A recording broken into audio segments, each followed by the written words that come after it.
Shalom. I want to start off by saying Barakatah Yahweh, Barakatah Yahweh Shah HaMashiach, Kol Holo Yahweh, Bahashem, Yahweh Shah HaMashiach. Again, the name of the Father is Yahweh, and the Son's name is Yahweh Shah HaMashiach. Militants get R&R in U.S. guarded part of southern Syria. Lavrov. Part of southern Syria, which the U.S. has seized under its control, has become a safe haven for militants, the Russian foreign minister said. He added that the same militants are preventing humanitarian aid deliveries, all right, which is true. I remember hearing a speech made by Assad. He is talking about how it's just common sense, that the United States of America is aiding terrorism, all right, because they occupy a certain part of Syria and their drones fly around constantly and they see terrorists moving in towards government forces. But the same Russian drones, when they fly by and see the terrorists, they attack the terrorists, all right? And the United States quite literally allows the terrorists to move into their regions to destabilize the region because they work hand in hand. United States aids, funds, and works with the terrorists. On Thursday, Sergei Lavrov reiterated Russia's criticism of the U.S. presence in the area of At-Tanf, which is located on Syria's border with Jordan. U.S. troops unilaterally declared it under its protection in April 2017. According to the Russian minister, very strange things are happening there. These include armed groups getting shelter and chance to recover in the Rukban refugee camp, which is located in the U.S.-controlled area, after which they continue hostilities in violation of all ceasefire agreements, Lavrov said. Speaking alongside his Jordanian counterpart, Ayman Safadi, Lavrov said the militant groups protected by the U.S. are the reason why the camp cannot receive much-needed supplies. The Americans for a long time has been refusing access to humanitarian aid convoys, claiming that the Syrian government would not give its permission. That is not true. All the issues the Syrian government and the aid organizations have been settled, he said. In fact, the U.S. now would not provide sufficient safety assurances to allow humanitarian access to that camp.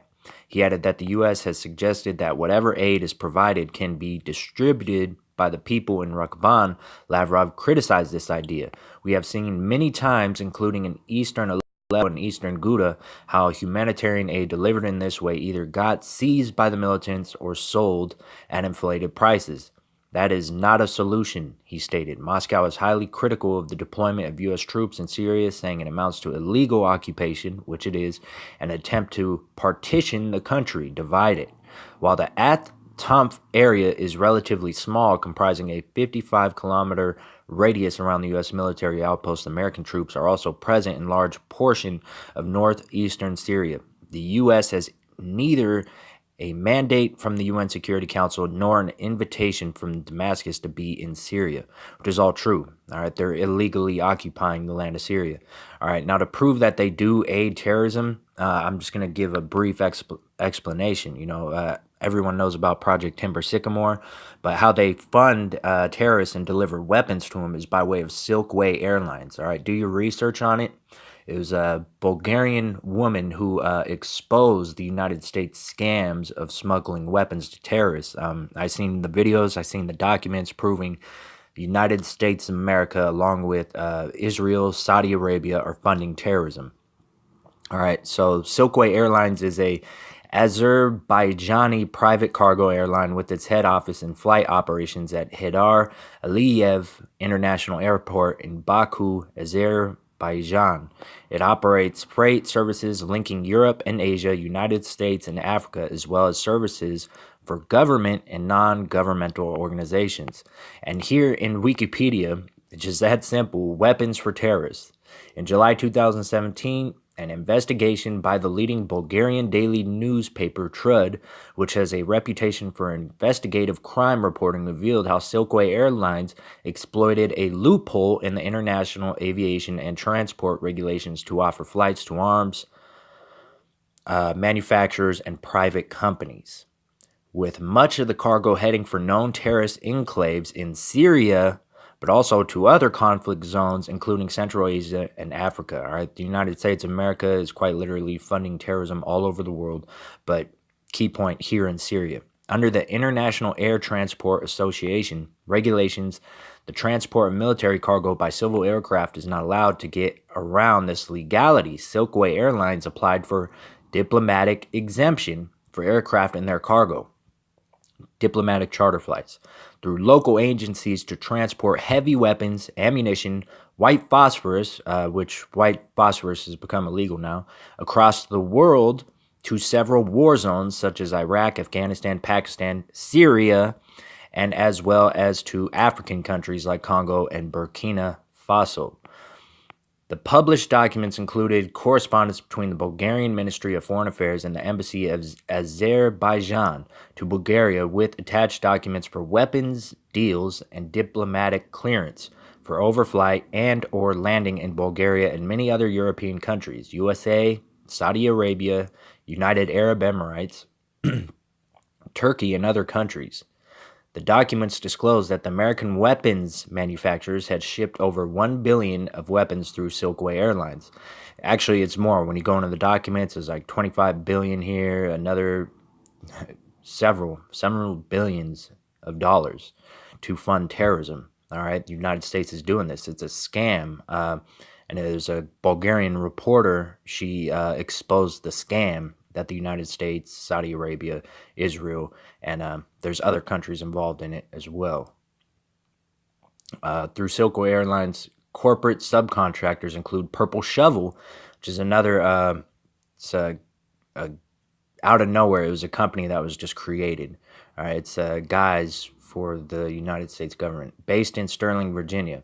U.S. Department of Defense subcontracting vehicle Coleman International LLC, based in Alexandria, weapons and defense procurement firm Chemring Military Products, based in Perry, Florida. When Silkway Airlines did not have enough available planes, Azerbaijan's Air Force jets would transport the military shipments. In the investigation, the reporter accused responsible authorities of many countries: Bulgaria, Czech Republic, Hungary, Israel, Poland, Romania, Serbia, Slovakia, Turkey, as well as the militaries of Saudi Arabia, United Arab Emirates, military forces Germany and Denmark and Afghanistan, and Sweden and Iraq, and the U.S. Special Operations Command, U.S. SOCOM, to have turned a blind eye and allowed diplomatic flights for the transport of tons of weapons carried out by civil aircrafts for military needs. And those weapons go in the hands of terrorists. Look up everything on Silkway Airlines. They show you the documents proving that the United States of America funds terrorism. All right, and look up Purple Shovel. All right, do your research on that. So I just want to read a couple precepts. Isaiah 33:1. Woe to thee that spoilest. Woe means destruction. All right, and thou wast not spoiled, and dealest treacherously, and they dealt not treacherously with thee. When thou shalt cease to spoil, and it's coming to this time, this is that time, thou shalt be spoiled. All right, and there's a lot of things that are going on politically, economically, that is causing America to be spoiled right now. When thou shalt make an end to deal treacherously, now is that time, they shall deal treacherously with thee. All right, America's getting a lot of exposure. Jeremiah 25:27. Therefore thou shalt say unto them, thus saith Yahweh of hosts, the power of Israel, drink ye and be drunken, and spew and fall. All right, that drink is the cup of his wrath. And rise no more because of the sword which I will send among you. All right, and it goes through a list of nations, all the isles of the world. All right, all the isles of the world. All right, Dedan, Tuma, Edom, Moab, and all the isles of the world. This is future prophecy. And it shall be, if they refuse to take the cup at thine hand to drink, then shalt thou say unto them, thus saith Yahweh of hosts, ye shall certainly drink. For lo, I begin to bring evil on the city which is called by my name. And should ye be utterly unpunished, ye shall not be unpunished, for I will call for a sword upon all the inhabitants of the earth, saith Yahweh of hosts. Therefore prophesy thou against them all these words, and say unto them, Yahweh shall roar from on high, and utter his voice from his holy habitation. He shall mightily roar upon his habitation. He shall give a shout as they that tread the grapes. All right, just like the episode I Love Lucy, she was stomping the grapes, the blood of the grapes. All right, it's a metaphor for much bloodshed against all the inhabitants of the earth. A noise shall come even to the ends of the earth, for Yahweh hath a controversy with the nations. He will plead with all flesh. He will give them that are wicked to the sword, saith Yahweh. Again, this is future prophecy. Right now, what's going on is the Syrian conflict is getting out of control. All right. And it's going to end up causing the United States of America to bump heads with Russia. All right. I'm reading a lot of news articles. This is that time. That is the Valley of Yahweh Shaphat, the Persian Gulf. That region links up with the book of Revelation, Valley of Armageddon. And again, I'll finish up with Jeremiah 30th chapter. It says, "Behold, the whirlwind of Yahweh goeth forth with fury." All right. It could be twofold, because he's going to destroy United States of America with nuclear weapons. And also, quite literally, Yahweh Shai HaMashiach, he's coming back with the sword, and the slain of the Lord shall be many. All right. Continuing, he says, "A continuing whirlwind, it shall fall with pain upon the head of the wicked." All right. "The fierce anger of Yahweh shall not return till he have done it, till he have performed the intents of his heart. In the latter days ye shall consider it." All right. These are the latter days. This is that time. Again, this is World War III. We're in the midst of World War III right now. War with Russia and the United States of America is certain. All right. And there's several things going on right now that's creating more conflict. So again, we're in the midst of World War III. And with that, I'm going to say, Barakatah Yahweh, Barakatah Yahweh Shah HaMashiach, Call Halal Yahweh, Bahasham, Yahweh Shah HaMashiach, double honors, apostle, elders, great millstone, who are the holy apostles, prophets mentioned in the book of Revelation. Bless the Akim that are pushing more in true sincerity, and to all the men of great millstone, I say, Barakatam, Bahasham, Yahweh, Bahasham, Yahweh Shah HaMashiach, Waha, Racha, Kudash, and Shalom.